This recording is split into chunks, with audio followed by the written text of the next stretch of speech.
ঘাত করে আলোরে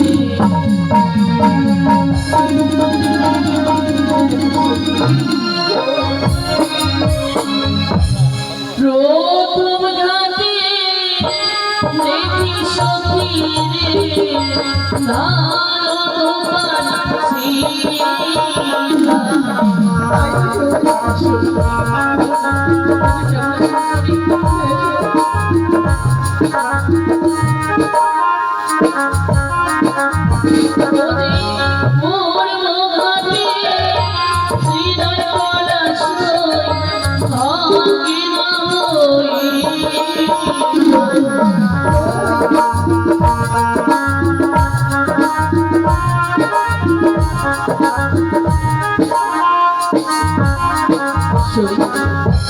পূর্বঘাটে স্নান করতে গিয়ে আমরা আজ বিপদ হলাম।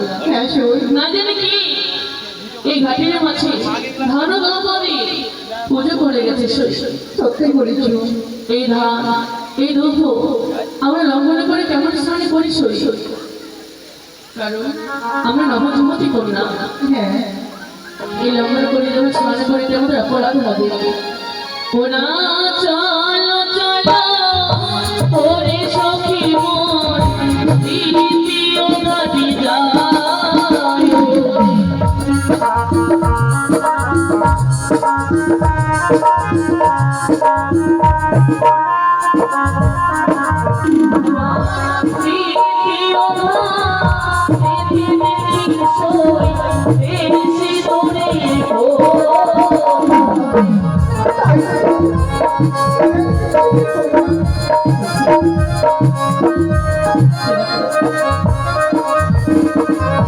আমার উপর করে স্নান করতে এসে একটি দেখিলাম নয়নে যেন আলিপুরের সুন্দরে করে কি তাহলে মাঝে তেল সিঁদুরের ফোঁটা রয়েছে, ছিটানো রয়েছে চমচম। আজ এই চমচম লঙ্ঘন করে আমরা কেমন স্নান করলাম।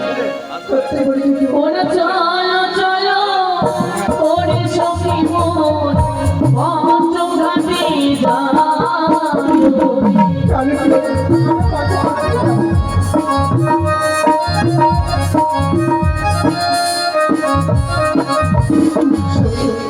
পঞ্চম ঘাটে হাতে গিয়েও দেখি সে একইভাবে পুষ্প বেল পাতা দিয়ে কেনারে ঘাটের মাঝে পুজো করে গেছে। এই পুষ্প এবং বেল পাতা লঙ্ঘন করে আমরা কেমন স্নান করবো। আমরা এই বেল পাতা লঙ্ঘন করতে হবে না। আমরা একই পয়েন্টে ঘাট অতিক্রম করেছি, এখনো বাকি রয়েছে আর একটি ঘাট, যাকে বলে ছয় ঘাটি। আমরা সেখানেই স্নান করবো। তুমি তাই চলে সেখানে যাই থাকি না কেন, দুনয়ন বন্ধ করে আমরা স্নান করবো, তাতে আমাদের অপরাধ হবে না। চলো তাহলে। ওরে কার ঘরে কালি আর চা ভালো করে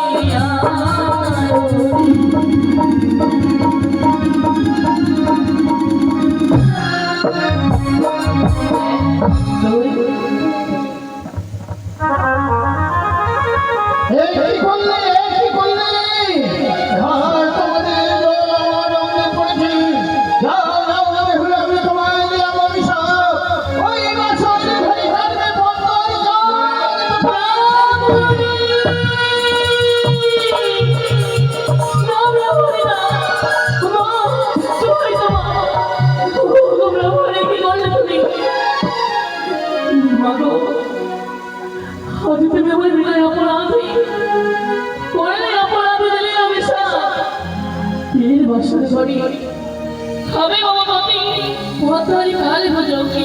হ্যাঁ খুব বৃদ্ধ ব্রাহ্মণ, তার আগে বলো আমার অপরাধ কি ছিল, যার কারণে তুমি আমায় উৎসাহ করলে। তোমাদের চরণে জল মামা অঙ্গে পড়েছে, তোমরা বড় অপরাধ করেছ।